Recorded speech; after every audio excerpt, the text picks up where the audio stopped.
Oke ya, kita mulai ya. Bismillahirrahmanirrahim. Assalamualaikum warahmatullahi wabarakatuh. Ya, baik. Hari ini masih bulan Syawal ya, di awal perkuliahan. Izinkan saya mengucapkan taqabbalallahu minna wa minkum, siyamana wa siyamakum minal aidin wal faizin ya. Mohon maaf lahir dan batin ya. Kita masih suasana Syawal, liburan kita cukup panjang ya. Jadi 2 minggu teman-teman sudah ajang di mana itu adalah ajang silaturahim yang datangnya setahun sekali. Nikmatnya baru ada 2 tahun ini. Sebelumnya 3 tahun sebelumnya kita agak kesulitan karena kena pandemi COVID. Nah, COVID itu yang memang membuat kita itu perubahan dari era yang namanya era society-nya adalah 4.0 ya. Society 3.0 ke 4.0 itu berjalan begitu cepat ya. Karena mulai dari orang yang nggak terbiasa dengan online, tidak terbiasa dengan berbagai macam hal yang online, perkembangan ini menyebabkan berkembang cepat. Saat ini revolusi ada namanya revolusi 5.0, Society 5.0. Society 5.0 ini pun ini mayoritas juga secara langsung ini benar-benar membuat kita itu ke depan akan dipercepat juga dengan adanya kerjasama China. China sudah bekerjasama dengan Jepang untuk percepatannya. Kita saat ini bagaimana sih kok gampangnya kita melihat perkembangan itu? Lihat aja saat ini kita masih pakai yang namanya dulu kan dari awalnya 1G, 2G, 3G, 4G, nanti ada 5G gitu kan. Sinyalnya beda kan. Mulai dari zaman dulu handphone tidak ada WhatsApp ya, tidak ada internet di dalam handphone kita. Jadi hanya mengandalkan dari sinyal saja. Dengan sinyal yang ada kita matikan ya. Itu hanya ini saja gitu. Telepon ya, hanya sebatas SMS dan sebagainya. Nah, kemudian berubah eranya dengan sekarang itu adalah 4G.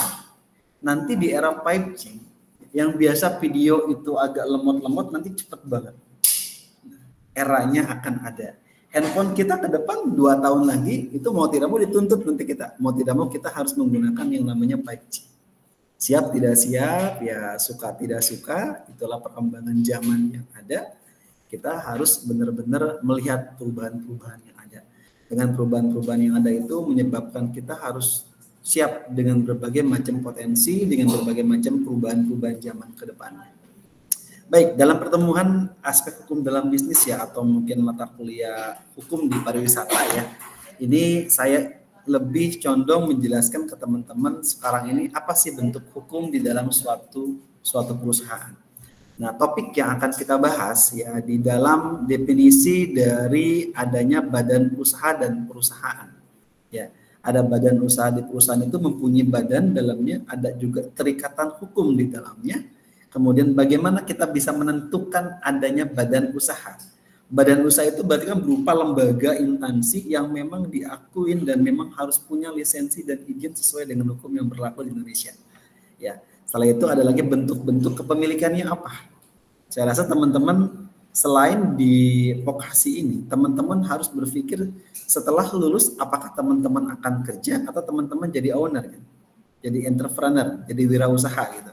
Nah, ini penting banget yang teman-teman harus minimal ngerti dulu. Nanti setelah ngerti, teman-teman bagaimana nanti ke depan teman-teman, oh saya ingin buka Pak PT, Pak saya ingin buka CP, saya ingin buka Pak yayasan, saya ingin buka bentuk koperasi, bentuk perkumpulan dan segala macam apa yang akan digunakan. Nah, ini kenapa saya katakan penting. Teman-teman akan bertransformasi dari teman-teman yang pertama teman-teman kuliah, orientasinya mungkin awalnya dulu kerja, kemudian nanti punya modal atau mungkin nanti punya mimpi yang tidak mau diatur sama orang, akhirnya milih jadi owner. Itu pilihan. Ya. Teman-teman ketika sekarang teman-teman usia dari 20 sampai 30 ya. Nah, gunakan semaksimal mungkin buat belajar, cari pengalaman sebanyak-banyaknya, lulus kuliah, kerja dulu di tempat orang. Kenapa saya mengatakan kerja dulu di tempat orang? Karena teman-teman di situ akan mendapatkan ilmu baru. Kerja itu adalah sesuatu yang ibaratnya dibayar, ya kan? Tapi kita cari ilmu yang dibayar. Kalau kuliah, ya Anda cari ilmu, tapi Anda harus bayar. Itu bayar di situ. Ketika kerja kita dapat duit, kemudian kita dibayar, ya, kita juga dapat pengalaman di situ. Ini adalah hal yang memang saya rasa adalah salah satu keuntungan dari teman-teman. Dengan teman-teman punya pengalaman di tempat kerja, nanti teman-teman bisa membandingkan perusahaan yang pertama, kedua, teman-teman pengen buka yang sama, sesuai dengan passion teman-teman, go, lanjutkan di situ. Karena masing-masing usaha itu adalah yang teman-teman suka, yang teman-teman hobi.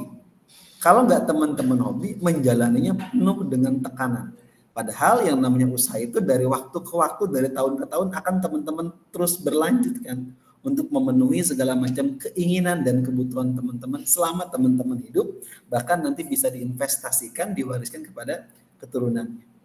Ya, jadi bersyukur kalau 7 turunan Anda kaya, Anda masih turunan ke-7 bersyukur. Ya, kalau saya turunan ke-8. Ya, turunan ke-8 mau tidak mau berjuang harus dari minus atau bahkan dari nol. Nah, kita sekarang berjuang nih bagaimana caranya nih. Yang turunan ke-8 ini mau tidak mau kan PR-nya lebih banyak dibandingkan mereka yang masih di dalam range 7 turunan itu. Kalau range 7 turunan mereka akan menjadi pewaris. Tapi keturunan ke-8 itu jadi perintis. Nah, perintis itu lebih kuat tahan banting dibandingkan pewaris. Anda termasuk yang mana? Turunan ke berapa? Nah, oke, saya bahas nih. Ada namanya badan usaha dan perusahaan. Tadinya ini nggak mau saya sampaikan di pariwisata, cuma saya merasa kayak teman-teman di vokasi ini wajib ya, karena selain teman-teman nanti harus kerja, teman-teman juga nanti akan berubah pikiran menjadi seorang entrepreneur. Nah, badan usaha dan perusahaan ini adalah badan usaha adalah kesatuan yuridis ya dan ekonomis antara modal dan tenaga kerja dalam usaha mencari keuntungan. Toh namanya usaha pasti ingin untung ya. Tapi benar tidak kalau teman-teman tujuan teman-teman usaha apa Pak? Saya pengen nyari untung, benar nggak? Kalau teman-teman pertama kali memutuskan, Pak saya mau usaha, saya nyari untung. Pertama teman-teman buka, teman-teman rugi. Apa yang teman-teman lakukan? Tutup. Berarti nggak jadi pengusaha dong, nggak jadi wirausaha dong. Padahal di dalam suatu proses yang namanya seorang entrepreneur, seorang wirausaha itu adalah mereka yang di mana-mana ketika mereka bekerja untuk menjadi ini, mereka harus siap rugi. Ketika buka usaha pertama rugi, oh rugi, lanjut lagi hari kedua, rugi lagi, lanjut lagi hari ketiga dan seterusnya sampai mereka juga pasti akan mendapatkan untung. Jatuh bangun itu biasa, jatuh 2 kali, bangunnya 3 kali. Itu seorang wirausaha. Seorang owner dengan seorang karyawan itu lebih capek seorang owner karena owner memikirkan bagaimana keberlangsungan usahanya dibandingkan karyawan, dia bekerja sesuai dengan job desk-nya, kemudian setelah itu dia tinggal mendapatkan gaji setiap bulan yang didapatkannya dan range gaji yang didapatkan itu mayoritas sama, setiap bulannya itu range-nya sama, rate-nya sama. Kalau pengusaha, kadang minus, kadang dia tengah-tengah, kadang dia untung lebih besar, dia bisa investasi lagi, kadang-kadang dia rugi, untung dan sebagainya. Itu fluktuasi seperti itu. Sehingga apa yang terjadi? Yang terjadi mental seorang wirausaha itu harus tertanam dari masing-masing seorang yang akan berjiwa entrepreneur. Kemudian ada namanya perusahaan, itu badan usaha ya. Perusahaan itu apa? Kesatuan teknis dalam proses produksi untuk menghasilkan berupa barang dan jasa. Jadi usahanya terserah mau jasa atau mau barang. Pak, jasa itu apa sih? Jasa itu yang nggak kelihatan, yang nggak bentuk benda, nggak berwujud. Orang jualan handphone ketahuan ada bentuknya. Tapi orang ya ibaratnya dia tidak terasa, misalnya kayak di hotel nih. Hotel ini kan berarti apa? Jasa ya. Nah, orang nggak bisa membawa barang-barang hotel ke rumahnya kecuali yang memang diperbolehkan buat dibawa. Tapi mereka menikmati itu adalah waktu ketika dia menginap, fasilitas yang dia gunakan di situ, kenyamanan. Ya, itu nggak bisa dibentukkan dalam bentuk benda. Itu jasa. Teman-teman menjadi seorang apa di sini? Seorang content creator, itu jasa juga. Dan orang nonton kan cuma itu aja, nonton film. Nggak bisa Anda bawa pulang, Anda hanya bisa menikmati di situ ya. Gitu ya. Sekarang yang lagi agak booming-boomingnya orang-orang yang lagi penasaran nyari sisa kubur ya. Jadi penasaran. Dari penasaran kemudian ceritanya itu perpaduan antara dia nggak memakai agama itu kayaknya umum dibuatnya umum. Saya juga udah nonton itu. Jadi ada kegalauan ya, di dalam dirinya, akhirnya dia mencari tahu sendiri.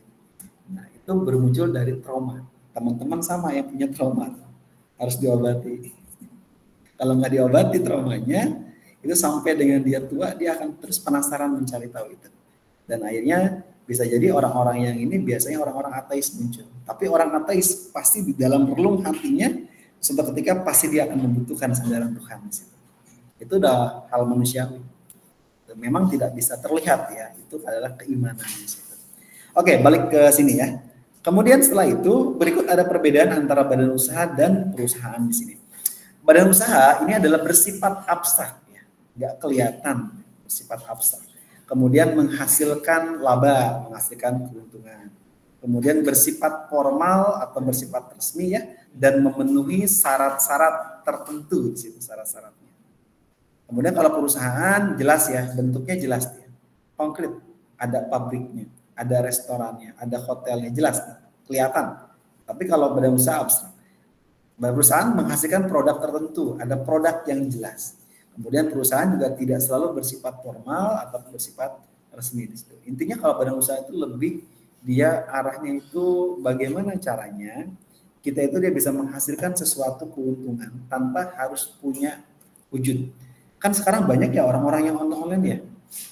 Sekarang itu kan zaman dulu mal-mal ramai, zaman sekarang orang udah males. Belanja cuma dengan selancar jari saja, ya datang sendiri itu lebih menguntungkan dibandingkan kita harus datang milih tunjuk sana tunjuk sini kan. Sekarang cuma tinggal scroll aja. Selesai, bayar juga sudah pakai uang digital dan segala macam. Dan uang zaman sekarang nggak kelihatan. Zaman dulu uang ditaruh di bawah kasur, ya. Akhirnya kemudian dia ada yang dibawa ditaruh di tempat-tempat yang ini akhirnya kan habis dimakan sama rayap ya. Gitu. Kalau sekarang uang habis dimakan sama digital ini, nggak kelihatan, nggak kerasa duitnya. Sok aja, Anda bayar tinggal pakai scan QR, selesai bayar kan ya. Makanya tinggalan dompet dan ketinggalan HP lebih stres ketinggalan handphone. Kalau dompet tinggalan tenang Pak, di bank misalnya mau transaksi kita nggak bawa dompet nih, tenang aman. Kenapa? Yang penting kita punya foto KTP kita, kasih tahu oh udah bener. Karena dia memastikan wajah dan memastikan nik kita benar gitu kan. Zaman dulu nggak boleh KTP asli dibawa, sekarang nggak usah ke bank, cukup kita tunjukin scan KTP kita saja sudah mewakili. Kemudian menentukan badan usaha. Nah ini hal yang diperlukan ya dan pertimbangkan dalam bentuk badan usaha. Yang pertama adalah tentukan tujuannya apa. Tujuannya, kedua adalah tempatnya di mana, kemudian tipe usahanya apa, kemudian luas operasionalnya apa, ya, kemudian bagaimana analisis pasar. Pasarnya ada nggak? Usaha itu dibuat bukan karena kita pengen buat gitu, tapi karena pasar yang meminta. Kenapa? Kenapa kita harus berawal dari pasar? Nah ini yang kadang-kadang yang jarang dipahami nih sama teman-teman. Kalau pasar kan yang akan membeli produk kita, yang akan memakai produk kita. Kalau usaha kita sesuai hati nurani kita, sesuai dengan passion kita, belum tentu pasar mau nerima. Makanya pasarnya dulu ada di mana? Pasarnya butuh ini, sesuaikan dengan passion kita, baru itu akan klop di antara keduanya sehingga tidak sia-sia. Kita menghasilkan produk, kita menghasilkan jasa, tapi konsumennya sudah ada. Kalau konsumen nggak ada, bingung kita. Kemudian yang keenam baru tentukan modal. Akan saya bahas kupas ya nanti berbagai macam jenis bentuk badan usaha ya. Jadi dasarnya ini yang teman-teman bedakan antara badan usaha dan perusahaan. Modal itu Anda punya kesehatan juga modal. Bahkan almarhum Bob Sadino mengatakan gitu ya. Kalau Anda punya kaki kaki Anda itu masih utuh dua. Allah berikan kakimu dulu. Ketika misalnya dikasih modal Anda bilang nomor 1, tapi kaki Anda diambil sebelah, Anda bisa menjalankan usahanya. Makanya ada yang cerita, dulu usaha ini bermodalkan dengkul. Arti dalam modal dengkul itu berarti ketika kita punya kesehatan yang prima, kita punya untuk tubuh yang sempurna, ya kan? Kita punya dengkul yang bisa kita pakai buat sholat. Dengkul itu sholat ya. Minta sama Allah, minta sama Tuhan untuk berdoa. Kemudian modal itu mengikuti dengan yang ada. Anda orang punya investasi atau mungkin orang pensiun dapat dana 300 juta rupiah. Dan pensiun itu kalau orang tidak terbiasa berpikir, wah ini ada investasi, oh mau buka usaha. Nah, apa yang Anda lakukan dengan uang 300 juta itu? Apakah semua diinvestasikan? Atau semuanya Anda tabungin buat hari tua? Apa Anda jadikan modal buat usaha? Padahal usaha itu belum bisa terlihat untung jika belum antara proses 2 sampai dengan 5 tahun. Kalau setahun 2 tahun tuh pasti fluktuatif tuh, untung rugi dan sebagainya. Jatuh bangun terus menerus. Kalau Anda punya modal tadi, pensiun tadi Anda pakai ke modal semua, habis usaha tutup, habis.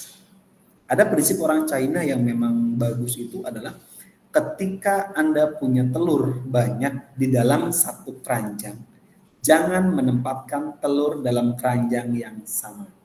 Ketika telur itu pecah, telur itu kena, ibaratnya itu kena musibah, kemudian jatuh dan segala macam, alhasil telur dalam satu keranjang itu akan pecah semuanya, benar ya? Akhirnya apa? Modal kita nol dong. Ya. Terus bagaimana Pak kalau kita punya telur banyak dalam satu keranjang? Telur itu Anda pindahkan, nggak apa-apa usaha kecil-kecil. Pindahkan ke tempat yang 1, kedua, ketiga, keempat, kelima, dan seterusnya. Dan telur itu berharap pasti ada yang netes jadi anak ayam, ada yang dia busuk, ya nggak jadi anak ayam, ada yang pecah, ada yang gimana. Minimal ada 1 atau 2 yang masih bisa bertahan, dia besar, dia beranak pinak, dan terus dia usaha seperti itu. Tidak ada usaha yang memang dari awal benar-benar pure besar, apalagi Anda perintis. Beda dengan pewaris. Anda rugi, itu anggap Anda belajar. Saya dulu waktu tahun 2016 ya, 2016 saya dulu peralihan dari saya di guru, saya pindah ke dosen. Dulu saya dosen sudah tahun 2015. Cuma saya benar-benar pure terjun ke dosen itu 2016. Pure ke dosen law. Dulunya saya seorang guru matematika. Nah, saya mendapatkan banyak penghasilan itu dari guru matematika itu bagaimana saya menjual jasa. Jasa yang saya lakuin adalah saya seorang guru privat. Ya, karena itu menguntungkan, di baratnya saya kerja jadi seorang guru, saya kerja di lembaga bimbingan belajar, itu tidak terlalu besar. Tapi yang besar cuannya itu ada di les privat. Nah, saya lakukan itu dari saya kuliah semester ketiga, masih kuliah jadi mahasiswa S1 pendidikan matematika. Di masa semester 3 itu saya sudah jadi seorang guru, saya sudah mengajar dari tahun 2008. Saya lulus tahun 2006 SMA, di PT 2006 sampai 2008, 2 tahun di PT, saya pindah ke guru. Kegalauan gaji PT UMR, kemudian jadi seorang guru, 30% besarnya dibanding yang saya dapatkan. Nggak nyampe separohnya, bahkan 30% dapatnya di situ. 1 bulan pertama saya mikir di situ. Saya mikir gimana caranya nih kita bisa bertahan hidup. Saya punya mimpi juga untuk menyelesaikan kuliah, saya juga punya mimpi yang lain. Akhirnya saya berpikir gimana caranya saya menjadikan salah satu cara. Saya masuk ke lembaga bimbingan belajar, akhirnya ada yang ini masuk ke privat dari mulut ke mulut tuh biasanya. Sampai murid saya sekarang udah ada yang dari dokter umum gitu. Itu yang saya lakukan dari tahun 2008 sampai 2014 atau 2016. Pure jadi guru. Sampai saya jadi seorang guru di lembaga yang agak lumayan ya. Agak lumayan itu artinya sekolah yang munafik. Tapi saya tidak mau full sampai benar-benar sore. Jam 3:30 saya harus pulang. Saya harus ngajar di bimbel, saya harus ngajar di privat. Saya banyakin les privatnya dibanding ngajar di bimbel. Bimbel nggak saya tinggalin kenapa? Karena itu adalah nilai jual. Karena kalau kita masih ngajar di lembaga bimbel, Primagama, Ganesha Open itu punya nama. Dan ketika itu punya nama, kita masih tercatat sebagai pengajar walaupun ngajar seminggu sekali. Kita masih bisa ngomong kepada klien kita bahwa kita adalah dari sana. Dari mulut ke mulut tuh banyak. Dan bahkan saya bisa sekolah sampai dengan S2 sampai S3, salah satunya melalui dari hasil privat itu. Bisa mendapatkan dari UMR itu bisa nyampe 5 kali lipat dari situ dapat. Gaji sama pengajar, seorang guru, seorang dosen dibandingkan dengan privat, beda, lebih besaran privat. Kenapa saya bisa mengatakan begitu? Karena privat kita bisa menentukan berapa nominal yang akan kita inikan kepada si orang tua murid. Semakin kita profesional, semakin kita punya skill yang berbeda, nilai jual itu semakin tinggi. Masuknya jangan ke ini ya, masuk ke ke perumahan-perumahan yang elit. Masuknya kawasan Sumarekon, kawasan Greenwood, ya, saya daerah Lipo, saya itu Bekasi tuh, lingkungan situ yang saya pakai. Kita punya sendiri. Yang kita ajarin orang tuanya siapa? Orang tuanya dokter spesialis kandungan, punya rumah sakit, gitu kan. Nah, itu mereka biasanya kita minta berapapun aman. Pulang kita dapat makan, dapat apa segala macam dari situ.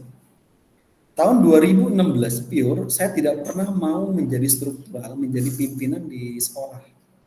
Apapun itu nggak mau saya. Saya maunya ada berfokus gimana caranya mencari cuan melalui dari privat itu. Kenapa? Karena berpikir fokus melihat sesuatu hal, ini yang menguntungkan buat saya. Sampai saya bisa kuliah dokter, itu salah satu dari situ. Kemudian setelah saya hijrah dari ini, saya mikir, wah umur saya sudah 28 tahun nih, 29. Saya nggak mau selama jadi guru privat. Mencetin bel rumah orang, ya, assalamualaikum. Kemudian kita privat kan, saya bilang bukan zamannya, Kak. Saya udah semakin tua, malu kan kayak gitu kan. Teman saya masih banyak ya kayak gitu, teman-teman masih ini.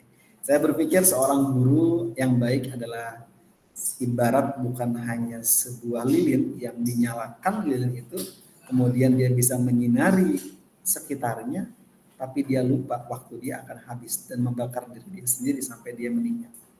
Jadi seorang guru yang baik adalah seorang guru yang terus memotivasi muridnya, tidak hanya sekedar memotivasi untuk murid jadi orang yang lebih hebat dibandingkan gurunya, tapi seorang guru pun harus bertransformasi menjadi yang lebih baik, bahkan lebih setara dengan murid-muridnya. Itu prinsip saya pada waktu saya jadi seorang guru. Makanya teman-teman saya, murid-murid saya sekarang, mereka sudah ada yang jadi dosen. Dan saya tidak pernah menganggap mereka mahasiswa saya. Ketika sudah di luar, itu sudah teman kita, sudah partner kita. Karena mahasiswa dan dosen itu yang membedakan kapan? Ketika ada di dalam kelas, Anda masuk ke dalam kuliah, kebetulan saya di situ sebagai dosen, teman-teman sebagai mahasiswa atau mahasiswi. Ketika teman-teman sudah lulus jadi seorang alumni, ya kan berarti hubungan kita kan hubungan masyarakat. Berarti antara partner, antara teman kerjasama dan segala macam, tidak ada patokan dosen ataupun murid ataupun siswa. Itu prinsip saya. Banyak dosen, guru-guru saya, dosen saya yang ini sekarang jadi partner saya juga. Gitu. Karena saya merasa yang membedakan saya di depan dan teman-teman di belakang hanya waktu dan pengalaman. Saya pertama jadi dosen itu, saya punya murid, beliau usianya sampai umur 55 tahun, mau pensiun. Di umur segitu, beliau itu semangat kuliahnya tinggi banget. Saya bilang, Bapak, Ibu, saya berdiri di sini bukan berarti saya lebih hebat dibandingkan Bapak, Ibu yang memang di belakang dulu. Tapi membedakan adalah saya kuliah duluan. Saya punya pengalaman belajar duluan dibandingkan teman-teman atau Bapak, Ibu. Setelah itu yang membedakan Bapak dan Ibu sebagai mahasiswa dan sebagai dosen. Ibarat di masyarakat, kita sama.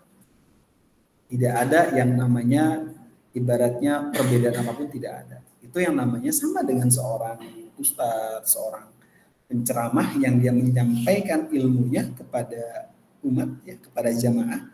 Kemudian setelah itu selesai di masyarakat sama. Yang membedakan di kuliah cuma apa?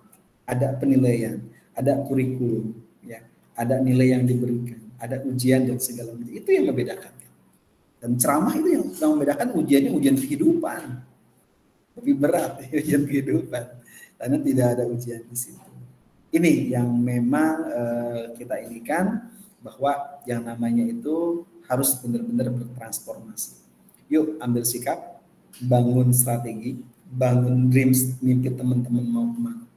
Teman-teman apakah mau lari ke dosen, teman-teman tuh mau lari ke usaha dan sebagainya, silahkan. Cuma saya ke dosen karena berpikir ada salah satu hal yang memang basically saya seorang guru, dan dosen juga, guru juga sama, cuma bedanya mahasiswanya aja lebih gede-gede dibandingkan dengan siswa sekolah. Terus yang ketiga adalah di dalam hidup ini, kita di dunia ini kan selamanya tidak selalu mencari soal uang. Yang kita cari kehidupan masa depan yang lebih panjang. Masa akhirat itu adalah amal yang akan kita terima, yang akan terus mengalir. Salah satunya adalah ilmu yang kita manfaatkan, ilmu yang kita sebarluaskan. Teman-teman mau jadi pengusaha, teman-teman mau jadi lari ke ranah politik dan apapun itu, tetap dosen berbagi sharing ilmu dengan yang lebih muda, senior dan junior, itu merupakan salah satu amal yang teman-teman itu choice pilihan ya, sepatinlah waktu, beberapa waktu dan sebagainya. Itu yang jadi ininya. Bahkan kalau di kampus-kampus universitas terbuka ya, saya juga ngajar di UT, itu mahasiswa kita tuh banyak, ada yang dari Bali, ada yang dari kadang-kadang Papua gitu ya, dengan berbagai aneka ragam karakter mereka masing-masing. Dan saya mengatakan itu adalah salah satu kesenangan dan bahkan tidak mengganggu waktu kita. Kita mau kerja, mau apapun, mau usaha, tetap itu saya menyarankan, bukan mewajibkan, menyarankan jika teman-teman suka dan teman-teman senang, tidak harus full di dalamnya. Tetap teman-teman itu. Kemudian setelah itu tahun 2016 saya mulai kuliah doktor. Kuliah doktor 2016, kemudian setelah itu saya itu berbarengan dengan saya membuka usaha. Nah, usaha yang saya lakukan itu habis landas di pas choice pilihan. Pilihannya apa? Pilihannya adalah saya menyelesaikan kuliah doktoral saya atau saya melanjutkan usaha saya. Saya punya yayasan di lembaga pendidikan. Lembaga pendidikan itu di dalamnya itu sudah berjalan hampir 2 sampai dengan 3 tahun dan kena pandemi. Nah, pandemi, saya juga harus keluar dana dokter dan segala macam kan. Win-win yang hari itu saya ambil adalah saya menyelesaikan doktoral saya, itu saya pending dan saya tutup, saya arahkan semua murid saya itu ke sekolah yang lain. Akhirnya saya bilang, oke, nggak apa-apa. Kita yang namanya suatu usaha itu hal biasa. You must go on. Tetap harus kita lanjut di situ. Dan saya di situ mendapatkan pengalaman yang luar biasa banyak tahun 2016. Saya jadi pimpinan perguruan tinggi. Saya punya usaha juga harus saya tutup di masa pandemi juga, gitu. Terus doktoral saya selesaikan juga, gitu ya. Itu win-win. Ya. Dan sekarang saya bergerak di bidang konsultan profesional, di dosen, dan ada di bidang jasa lainnya yang saya pegang. Nah, cuma perbedaannya adalah bagaimana caranya kita bisa jatuh 2 kali, bangkit 3 kali. Itu yang harus dipikirkan. Teman-teman nggak usah takut dengan kehidupan, karena kehidupan ini yang akan membuat kita jadi semakin kuat di dalamnya. Dengan kita semakin kuat di dalamnya, perbaiki apa yang salah kemarin, strategi apa kita yang kurang, yuk lakukan. Karena teman-teman tidak bersaing dengan siapapun. Teman-teman hanya bersaing dengan diri teman-teman sendiri. Targetnya berbeda. Ada yang targetnya 1 tahun ini, apa targetnya? Ada teman yang tahun ini mungkin targetnya nikah. Ada teman targetnya kan nanti 3 tahun lagi. Ada teman-teman targetnya lulus dari sini saya harus kerja. Ada teman-teman targetnya saya harus kuliah ngambil S2. Beda-beda targetnya. Nah, target masing-masing orang itu kita tidak boleh iri dengan siapapun. Karena dia sendiri yang menentukan target dia mau kemana. Ketika teman kita lebih hebat dibandingkan kita, berarti target dia lebih hebat dibandingkan kita. Sehingga kita tidak, ya, ada yang berbagai macam target yang diinginkan. Siapkan dari sekarang apa yang mau teman-teman ini. Apalagi teman-teman seorang perintis. Harus disiapkan benar-benar, siap capeknya, siap stresnya. Ya, teman-teman masih capek punya aktivitas, alhamdulillah. Karena masih banyak teman-teman kita yang tidak punya aktivitas sampai saat ini. Cuma tidur, makan, dan sebagainya. Itu adalah benar, ibaratnya kalau saya bilang benalu, ya benalu, terus juga akan membuat psikis dan stres dalam dirinya. Kalau dia masih bersyukur hidup, ya nggak mau ini nggak masalah. Tapi kalau sudah dia di luar batas, itu yang jadi bahaya. Makanya terus perbanyak kesibukan, Dengan kesibukan itu nanti akan membangun jejaring, link teman-teman yang banyak. Dengan link teman-teman yang banyak itu benar, silaturahim itu akan yang namanya memberikan rezeki. Nanti ketemu teman, ketemu apa, tiba-tiba ada jalan rezeki di situ. Itu yang teman-teman harus bentuk dan ini yang situ. Nah, teman-teman siap dalam kehidupan kerja, usaha itu dua hal yang sama, cuma pilihannya adalah capek di masa muda, tapi di masa tua teman-teman senang, atau bersantai-santai ria di masa muda, tapi masa tua teman-teman akan capek. Banyak kan kejadian kayak gitu. Orang yang notabene di masa muda dia santai-santai, gak mau mendongkrak diri, gak mau memperupgrade skill dan segala macam, di masa tua dia jadi sandwich generasi buat anaknya. Anaknya sedang berjuang luar biasa keras, tapi mau tidak mau akhirnya jalannya benar-benar tergopoh-gopoh dengan sendiri. Tapi kalau teman-teman menjadi orang yang ibaratnya capek masa muda ini, masa tua teman-teman santai. Teman-teman tinggal menikmati hasil yang sudah teman-teman buat dari sekarang. Karena masa depan ditentukan saat ini, saat teman-teman berproses, bukan saat teman-teman nanti di masa tua. Nah, di masa tua kita sudah lemah, kita sudah tidak punya fisik yang lebih hebat dibandingkan masa muda. Seorang masih jago-jago, diajak lari 10 putaran lapangan basket juga masih kuat kan. Ya. Kalau udah tua susah, waktunya juga terbatas ya. Keluar naik motor juga udah masuk angin, udah kerokan segala macam kan. Iya, makanya lebih baik teman-teman sekarang capek ya, teman-teman nanti di masa yang santai teman-teman harus pakai ini silakan. Tapi saya sih lebih suka di masa muda teman-teman nikmatin tuh. Teman-teman hobi bawa motor ya, hujan-hujanan di motor, senang itu, happy luar biasa tuh ya.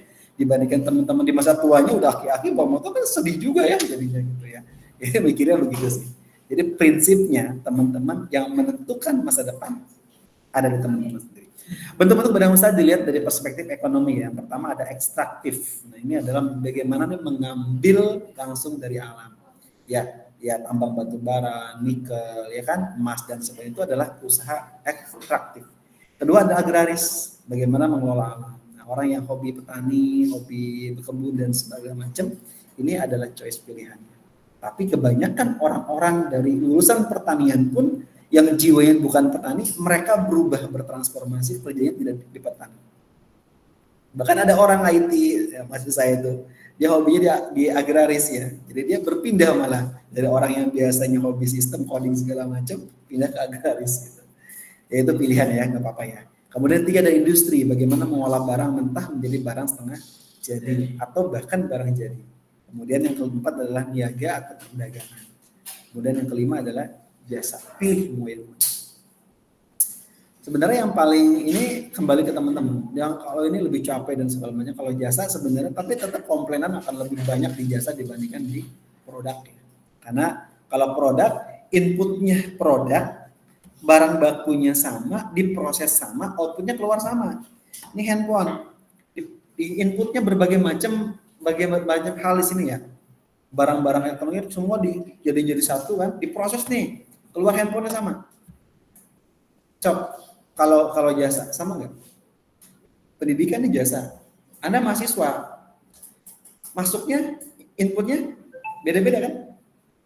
Beda. Diproses sama nggak? Sama. Di kelas sama, yang ngajar sama ya. Tapi yang lulusnya ada yang lulusnya cepat, ada yang lulusnya lama, ya. Ada yang nggak lulus gitu kan? Ada yang lulus langsung kerja, ada yang lulus belum dapat kerja, ada yang lulus menjadi pengusaha, kan beda-beda. Ini jasa. Nah, kemudian ini adalah bentuk usaha pemilikan ya. Ada BUMN, ya ini milik negara. Ada BUMS ya, perusahaan usaha badan usaha milik swasta. Ada koperasi. Nah, gantung nih teman-teman mau yang mana. Kalau BUMN dia lebih cenderung adalah badan usaha milik negara ya. Contohnya adalah Perjan ya, Perum ya, Persero ya, Perjan Kereta Api ya kan. Perusahaan umum ya, ada Persero di sini, ini BUMN. Kalau BUMS ini adalah badan usaha milik swasta ya. Nah, contohnya adalah perorangan, firma ya, komanditer ya, CP ya, ada PT di sini, perseroan terbatas. Nah, teman-teman silahkan mau yang mana. Kalau badan usaha milik negara kan milik negara ya. teman-teman sekuat apapun itu pasti akan ada masa periodenya. Pak, saya di sana direktur. Iya, direktur. Berapa periode sih? Ya, paling maksimal tuh cuma 2 periode. Saya pernah punya ketemu teman ya. Temannya udah cukup sembuh juga ya. Dulu dia direktur Bank BRI. Jadi kemana-mana tuh kalau bercerita itu selalu, dulu saya waktu jadi direktur itu. Berarti kalau kita punya teman, orang yang selalu bercerita tentang masa lalunya, berarti orang tua itu. Tapi kalau orang yang berbicara selalu tentang masa depan, selalu berbicara mimpi, selalu berbicara hal yang ini, itu adalah anak muda. So, berarti kalau yang cerita mantan itu orang tua, Pak? Hah? Itu orang tua. Kenapa? Sekarang masa lalu itu kan bisa balik lagi nggak? Nggak bisa. Berarti orang tua. Dulu saya pacaran sama si A, sama si B. Berarti nggak move on kan? Ya. Sudah jadi mantan ya sudah, buang aja kan? Iya benar Pak. Nggak usah terlalu. Jadi yang jelas, Anda pacaran sama siapa? Kalau bukan jodohnya nggak bakal jadi. Ya betul Pak. Karena kembali ke kitanya, jodoh itu rahasia Allah, rahasia Tuhan. Jadi kalau misalnya kita memilih siapapun yang jadi jodoh kita, ya kita nggak bisa memaksa. Kalau bukan jodoh nggak jadi. Pacaran, teman saya ada yang pacaran sampai dengan 10 tahun. Nikahnya sama orang yang baru ketemu 2 minggu. Itu jodoh namanya. Itu namanya prestasi bodoh.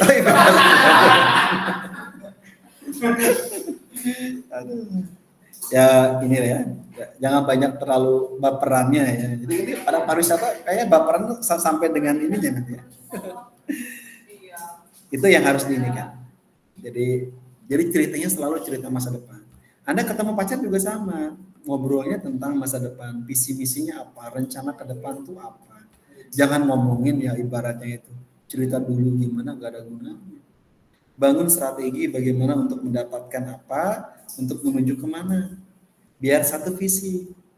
Ya, saya malah kadang-kadang suka agak apa ya, guyon sama mahasiswa itu tentang gitu. Kamu kalau mau nyari pacar, mau nyari pasangan, saya cuma satu, nyari yang beda jurusan. Kok gitu sih Pak katanya? Penasaran kan itu?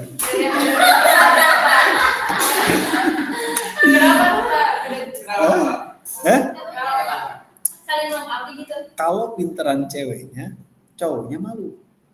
Kalau ceweknya itu lebih hebat karirnya di perusahaan, dia lebih hebat bisnisnya di bidang itu, cowoknya kalah, cowoknya malu. Nah, tuh. Kalau seimbang Pak? Pasti ada bedanya, seimbang-seimbangnya pasti ada yang lebih dikit ya. Tapi kalau hebatan cowoknya nggak masalah, karena jiwa pemimpinnya kan terlihat. Kalau beda, misalnya satu orang IT, Anda orang pariwisata gitu ya. Nah, maaf banget, sekurang pinternya, kalau nggak ada kan sebodoh mungkin, sekurang pinternya anak itu di IT, ya tetap dia paling hebat di hadapan si perempuan itu yang di bidang hotel misalnya. Begitupun Anda di hotel, mungkin di kelas Anda paling minim atau paling bawah gitu. Tapi Anda menurut pasangan Anda paling jago di bidang itu. Berarti perbedaan IOP ya? Ya itu sih nggak semua. Jangan main telan mentah-mentah lah. Itu guyonan saya aja. Kenapa saya bilang begitu? Karena masing-masing dari satu sama lain itu ada berbeda. Dan ingat ya, pasangan itu bukan saling melengkapi, saling menguatkan satu sama lain. Kalau Anda cari pasangan yang saling melengkapi satu dengan yang lainnya, bebannya berat. Anda punya pasangan orang di bidang-bidang, saling melengkapi. Anda nggak bisa melengkapi dia. Tapi tugas kedua pasangan itu, karena saling menguatkan, maka kedua-duanya harus memantaskan diri mereka itu bisa melengkapi diri masing-masing untuk bersama-sama jadi orang hebat ke depannya. Itu yang paling benar. Kalau bidangnya sama Pak? Kalau bidangnya sama, ya berarti di situ Anda berdua tuh bagaimana caranya itu satu beriringan itu bikin sama-sama melengkapi. melengkapi satu sama lain di antara yang lainnya, sehingga sama-sama bisa berjalan juga tuh berbarengan. Tapi sama-sama harus kuat ya, walaupun sama. Tidak boleh, oh saya nggak bisa ini Pak, nanti aja sih dia yang melengkapi, saya nggak bisa. Tetap Anda harus dua-duanya harus komit, dua-duanya menguatkan dirinya, dua-dua sama-sama saling melengkapi satu sama lain, sehingga nanti jadi hebat dua-duanya. Bikin usaha bareng-bareng berbeda, ininya bisa tuh. Jadi dua. Double. Jangan menuntut pasangan kita melengkapi kekurangan kita. Nggak akan ketemu, sok aja cari ketemu. Yakin mau ketemu. Padahal manusia itu kan jelas. Anda lahir dari orang tua yang berbeda. Dididik, dibesarkan dengan cara yang berbeda. Ya, ketemu dengan lingkungan yang berbeda-beda, teman yang berbeda-beda juga. Mungkin tidak kalau misalnya itu Anda harus melengkapi satu sama lain. Bangunan ini terdiri kokoh karena berbeda. Tapi gedung ini berdiri kokoh karena berbeda dan masing-masing tiang penyangga sama-sama menguatkan dirinya sendiri dibandingkan dengan anak. Kan tidak bisa. Tiang ini kuat ya, ini nggak kuat. Nanti nopang malu ya, kan nggak bisa begitu kan. Tapi mereka menguatkan masing-masing sehingga bisa berdiri kokoh. Nah, berat ya, jadi obrolannya jadi kemana-mana nih. Oke, next. Ini bentuk badan-badan usaha ya. Jadi ini milik ini PT ya. Ada perusahaan terbatas, ada perusahaan perorangan, ada sipil komanditer ya. Ada perusahaan firma, ada pasti ada yayasan. Ini kita bahas satu persatu. Ada pertama adalah perusahaan perorangan. Perusahaan itu adalah PO ya, di mana seluruh jenis perusahaan yang dijalankan oleh satu orang pemilik. Ya, pemilik mempunyai tanggung jawab terbatas. Badan usaha ini mengelola perusahaan ini disebut sebagai badan usaha perorangan dan dibuat oleh masyarakat umum, lebih dikenal adalah PO, perusahaan perorangan. Bahkan sekarang boleh membuka PT perorangan ya, boleh sekarang. Jadi seorang aja, nggak butuh 2 orang. Kalau dulu harus 2 orang atau 3 orang. Saat ini kalau PT boleh, PT perorangan. Jadi 1 orang aja penanggung jawabnya. Cuma permasalahannya adalah ketika Anda nanti transaksi segala macam, itu biasanya akan dianggap Anda transaksi pribadi, dianggap juga transaksi perusahaan. Jadi rekeningnya hati-hati nanti bisa berbeda. Ini dimiliki oleh perorangan ya, individu atau perusahaan keluarga, kemudian mengelolanya sederhana banget ya, modalnya relatif tidak terlalu besar, kemudian kelangsungan usahanya bergantung pada para pemiliknya, kemudian yang kelima nilai penjualannya dan nilai tambah yang diciptakan relatif kecil. Ini kalau perorangan. Dan enak sih, nggak ribut-ribut ya. Kan seorang yang miliknya, nggak perlu rapat, nggak perlu diskusi kan gitu. Kemudian perorangan tidak kenakan nih pajak perusahaan ya, dia hanya kena dengan nama, kalau firma dia kena. Kemudian badan usaha kepemilikan yang dimiliki 1 orang ini juga dapat membuat badan usaha perorangan tanpa ada izin serta tata cara yang berbelit-belit. Kemudian biaya yang rendah dalam pengelolaan karena karyawan yang bekerja di dalamnya perorangan adalah si pemilik usaha. Kemudian 9, tidak melalui proses administrasi hukum yang kompleks.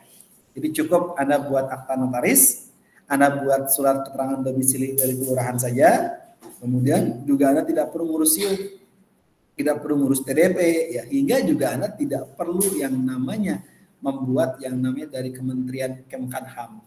Kalau perusahaan PT yang ini harus sama yayasan.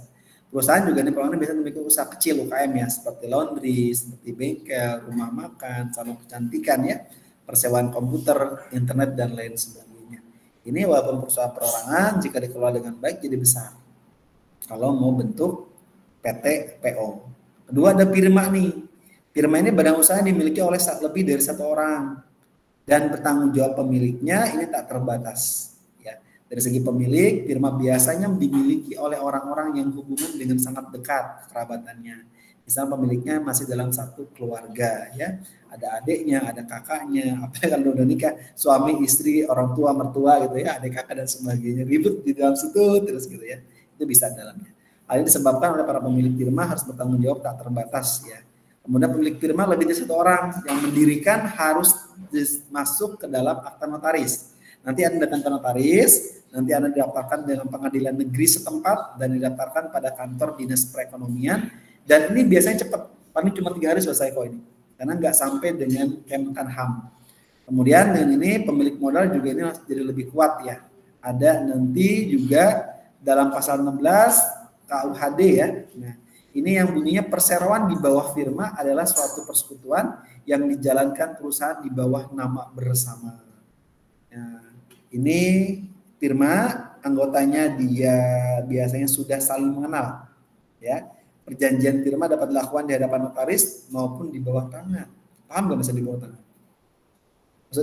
Maksud di bawah tangan itu, jadi notaris hanya sekedar dikuatkan dan menguasai, tidak perlu didaftarkan ke pengadilan pun nggak masalah. Kemudian memakai nama bersama dalam kegiatan usaha, kemudian tanggung jawab risiko keuangan, ya, kerugian yang tidak terbatas. Kemudian juga apabila terdapat hutang tak terbayar, maka pemilik yang wajib melunasinya. Ya, satu anggota firma adalah hak untuk menjadi pemimpin. Nah, Anda sama nih, Anda suami istri punya yang namanya harta kekayaannya gimana, digabungkan apa enggak? Kalau Anda bikin usaha nih, harta Anda tidak terpisah, harta Anda satu dengan digabungkan suami istri, ketika suami punya usaha, maaf, usaha suami ini bangkrut, pailit, maka aset istri bisa diambil. Tapi kalau harta terpisah, ketika suami pailit, ini si aset istri nggak akan bisa diambil, karena berbeda. Kemudian yang anggota firma juga berlaku seumur hidup ya, nah, dia bisa membubarkan, kemudian juga mudah memperoleh pinjaman kredit ya dari perbankan, kemudian tidak memerlukan akta pendirian, contohnya ini firma akuntansi, firma hukum ya, kemudian juga berbagai macam hal yang berhubungan dengan usaha-usaha kecil yang memang di bawah naungan lebih ke arah konsultan sebenarnya bebasnya. Nah nanti sama dengan CV nih, nah ini menurut Kitab Undang-Undang 19 KUHD ya, bahwa CV ini adalah perseroan menjalankan suatu perusahaan yang dibentuk oleh satu orang atau beberapa ya perseroan yang secara langsung bertanggung jawab untuk seluruh pada pihak satu ataupun satu dengan lebih sebagai pelepas uangnya. Ini ciri keanggotaannya nih. Ini hampir mirip dengan firma. Hampir mirip dengan firma. Tapi dia ada dua orang. Ada sekutu aktif, ada sekutu pasif.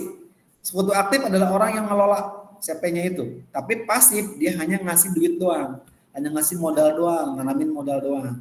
Sekutu aktif tanggung jawab penuh tak terbatas, sementara pasif itu ya dia terbatas tanggung jawabnya. Nah, ini berdasarkan dari ini 20 KUHD, Kitab Undang-Undang Hukum Dagang yang membahas tentang sekutu pasif. Nah, tidak ikut terlibat langsung terhadap menjalankan perusahaannya. Dua, setiap sekutu pasif disebut sebagai sekutu penanam modal terbatas karena hanya menyetor uang atau asetnya sebagai modal agar berhak mendapatkan keuntungan dengan laba perusahaannya. Nah, kerugian CP ini ditanggung ya oleh sekutu pasif karena dia punya modal, yang aktif yang menjalankan gitu. Sehingga besarannya modal ditanamkan. Pak, saya nggak mau usaha Pak, tapi saya mau dapat duit gimana ya? Bikin ini aja, bikin kos-kosan ya, bikin kontrakannya, itu akan terus laku ya. Tapi paling karena biaya ini aja.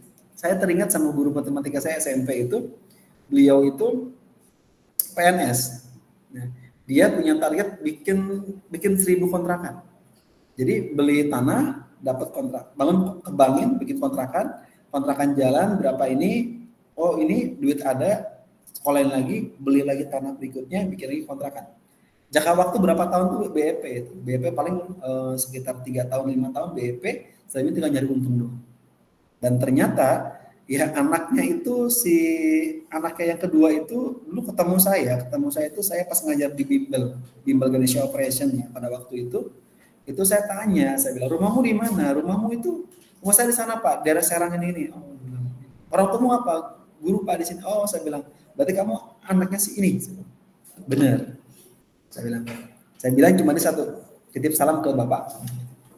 Jadi memang guru matematika itu sama saya udah saya jadi muridnya cukup baik juga ke saya. Dan memang target beliau itu dia berpikir off the box ya. Boleh dia jadi PNS pegawai negeri jadi seorang guru, tapi dia punya aset kontrakan di mana-mana, biar di masa tua dia tinggal pakai sarung doang. Tinggal nanti nikmatin hasilnya. Siap akhir bulan, siap awal bulan tinggal ngetokin pintu ke pintu. Ya. Kalau bayangkan kalau 1000 kontrakan, dia tinggal nyuruh tuh. Oh daerah sini yang megang si A, daerah sini yang megang si B. Ada 10 orang aja kan, masing-masing ini ada 100 pintu, udah dia tinggal kipas-kipas doang kan. Nah, tidak terlalu capek.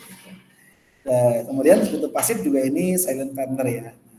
Ini kalau dia bentuknya bentuk CP nih. Sama nih, hampir mirip dengan ini. Nah, Anda bikin nih, ngurus ke pendiriannya, Anda cukup bawa KK, bawa EKTP ya, bawa NPWP, ke notaris. Setelah ke notaris, Anda lengkapi dengan surat keterangan domisili tempat usahanya ada di mana. Kemudian fotokopi tanda terima pajak, NPWP-nya nanti dibuatin ya. Kemudian setelah itu langsung ke notaris. Nah, kepemilikannya, pendirinya itu adalah wajib warga negara Indonesia.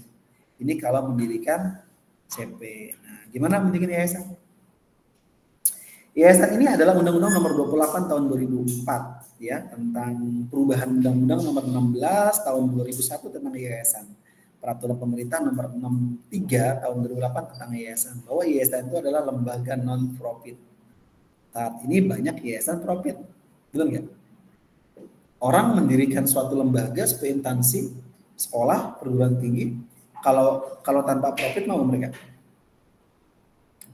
Gedungnya itu udah aset. Ya kan? Walaupun dalam media non-profit, nah dia keanggotaannya ini dia tujuannya ada 3. Boleh bentuk sosial, boleh keagamaan, boleh kependidikan.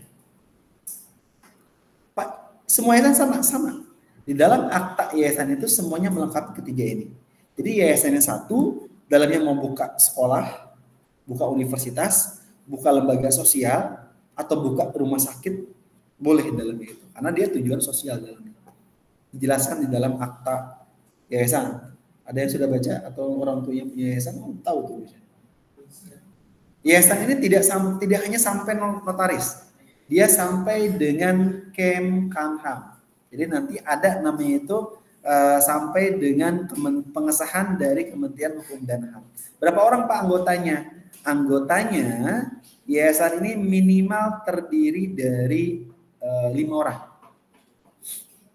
Ada pembina, ada pengawas, ada ketua yayasan, ada sekretaris yayasan, ada bendahara yayasan. Pak, ada satu lagi Pak, pendiri. Oke, pendiri boleh dirangkap oleh pembina. Cukup 5 orang.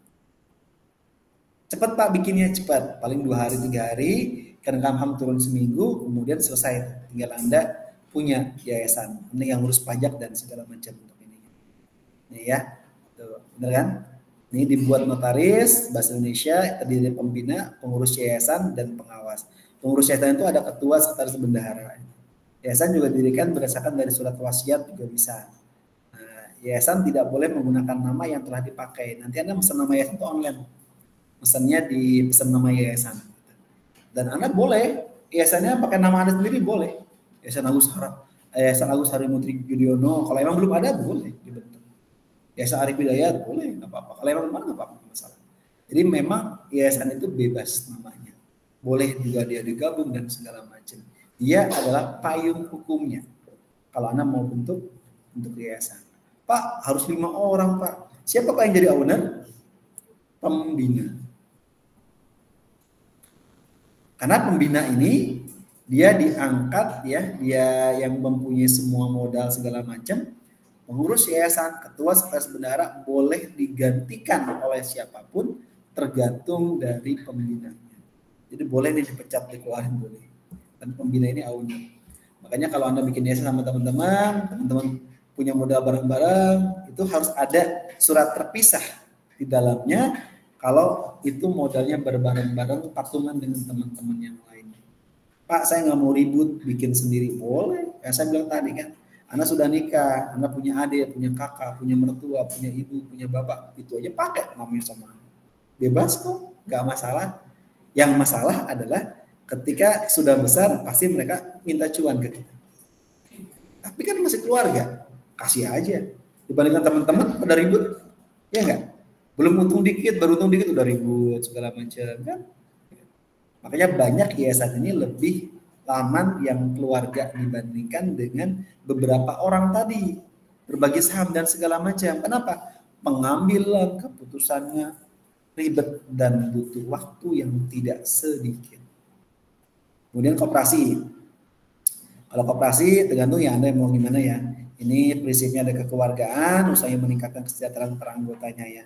Undang-Undang Nomor Tahun 92 ini definisikan bahwa badan usaha yang beranggotakan seseorang orang atau badan hukum koperasi dengan melandaskan kegiatannya berdasarkan prinsip-prinsip koperasi sekaligus gerakan ekonomi rakyat ya, berdasarkan atas ajas kekeluargaan. Ini pasal 33 ayat 1 bahwa perekonomian disusun sebagai usaha bersama berdasarkan ajas kekeluargaan.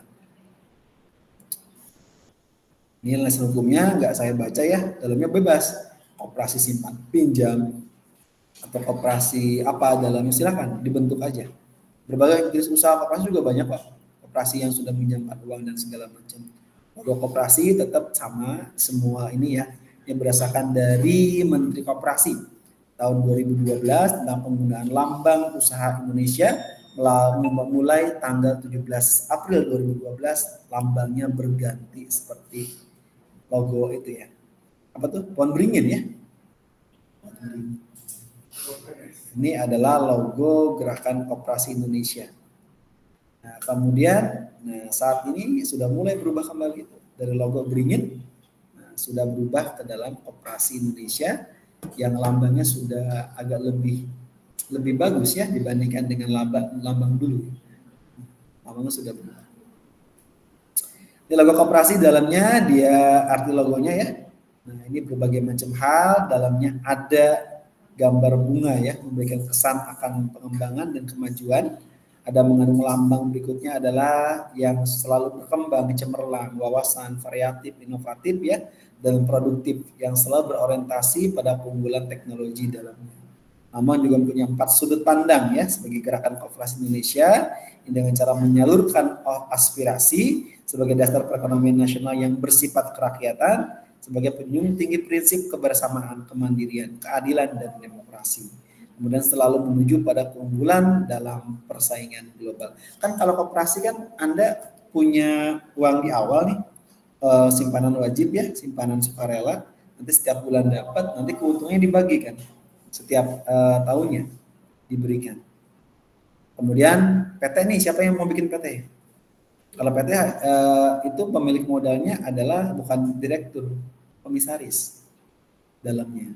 PT ada perseroan ini dimiliki oleh 2 orang yang bertanggung jawab, hanya berlaku pada tanpa melibatkan harta pribadi dan pengurusnya dan pemegang sahamnya tersebut. Dalam PT itu ada pemilik modal, pemegang saham yang tidak harus memimpin perusahaan. Ini yang disebut dengan nama komisaris. Dengan cara ada lagi menunjuk nih dengan direktur ya perusahaan atau komisaris.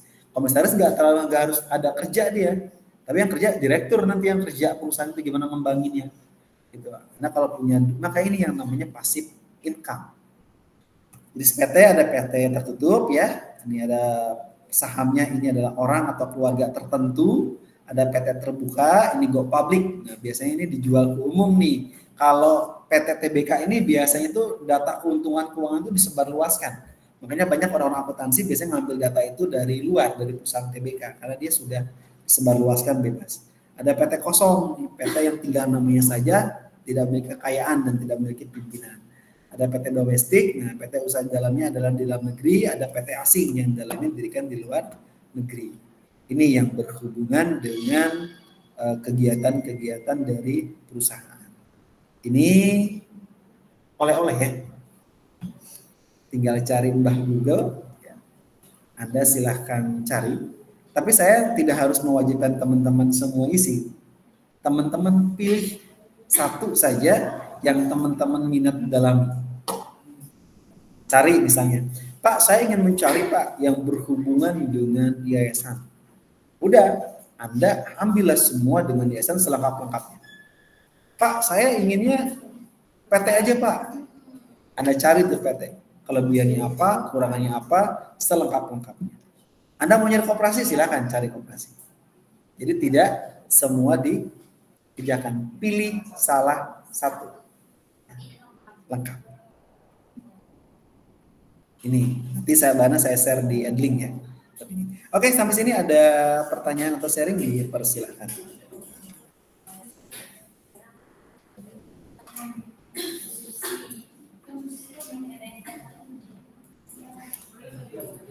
Oke, kalau tidak ada kita absen dulu ya.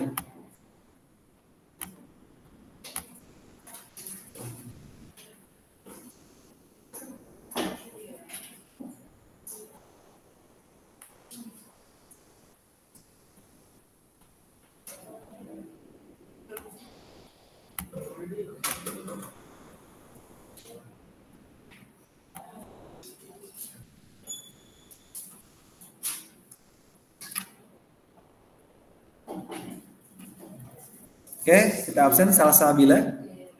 Tolong temennya yang di grup WhatsApp ya, yang memang mereka tidak hadir atau yang izin atau yang sakit, ya tolong diinformasikan ya ketika saya absen ya. Terus temennya yang dari Malaysia sudah balik kan? Sudah. Ya. Karena kalau misalnya ini sambil di sana hampir sebulan. Lebaran di sana juga.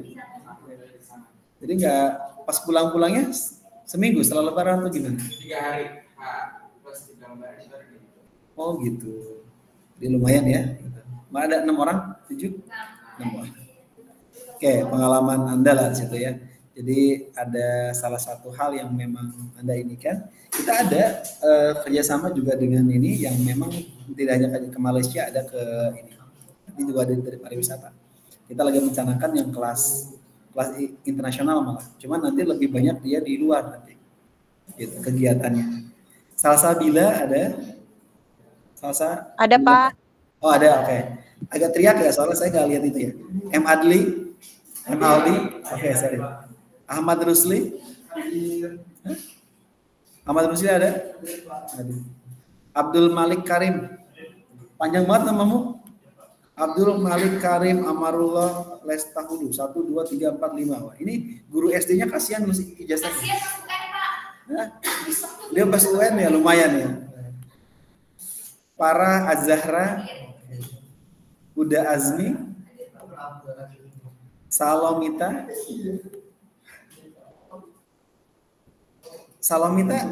kalau boleh tahu agamanya apa? Soalnya dari namanya unik. Alisa. Enggak, saya soalnya kan pernah ngajar di sekolah Kristen gitu. Makanya kalau namanya biasa mereka bilang Salom gitu kan. Oke, Alisa ada? Alisa. Kenapa? Alisa kemarin ikut ke Malaysia? Oh enggak. Faisal Rahman. Ya udah. Mas Buah. Okay. Nur Hasanah. Hadir Pak. Okay. Waina. Okay. Hamad Hasmi. Hamad Hadir ada? Pak. Ada? Hadir Pak. Ernaura? Hah? Nggak ada. Kenapa? Hadir Pak. Bapak. Ada? Oke, ada.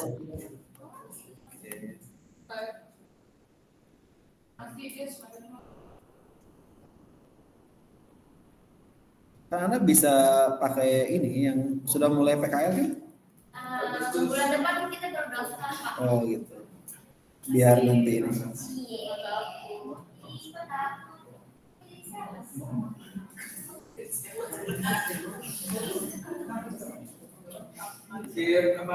Oles lagi. Apa sih? Back office. Gue back office kita tetap mau spesialis ngoles. Gak kita mau korban nasi.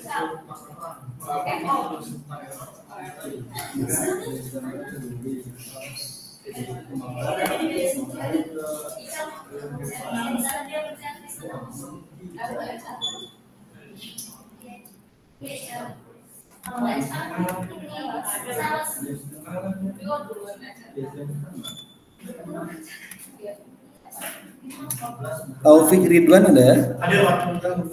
Liza ada? Liza Darwani? Yang di online ada nggak? Coba lihat di grup ada itu nggak? Terangan nggak? Di sini masuk Pak, cuma nggak ada suaranya, mungkin lagi kerja Pak. Oke. Tapi di online ada ya? Ada Pak. Hadir Pak. Oke. Saya hadirin. Salsabila? Hadir Pak. Mutiara? Hadir. Erisya? Hadir Pak. Hadir. Puan Maharani? Hadir Pak. Puan ada? Hadir. Dikira lagi dipanggil sama Ibu Mega ya? Oke. Wes ya untuk hari ini. Gak ada pertanyaan? Bapak kan? izin nanya dong Pak. Kenapa? Untuk absensi kan saya ada di absensi hotel ya Pak, itu nggak bermasalah kan Pak, soalnya saya anak MAIS. Oh, beda prodi ya? Iya Pak, nggak bermasalah kan Pak? Nggak masalah, kan nanti si nilai kan sama aja, di adding nanti langsung ke siap, nggak ini kok. Nanti langsung nge-link Oh ya. yaudah. Nggak apa-apa, Ya, yang makasih, penting Kak. ada. Nanti kalau nggak ada, nanti malah nggak ke-record. Iya Pak, makasih Terus Pak. ya, thank you ya untuk hari ini teman-teman yang di online ataupun yang di kelas ya. Terima kasih. Saya Rizal di sini. Assalamualaikum warahmatullahi wabarakatuh. Waalaikumsalam. Waalaikumsalam. Terima kasih, Pak. Pak.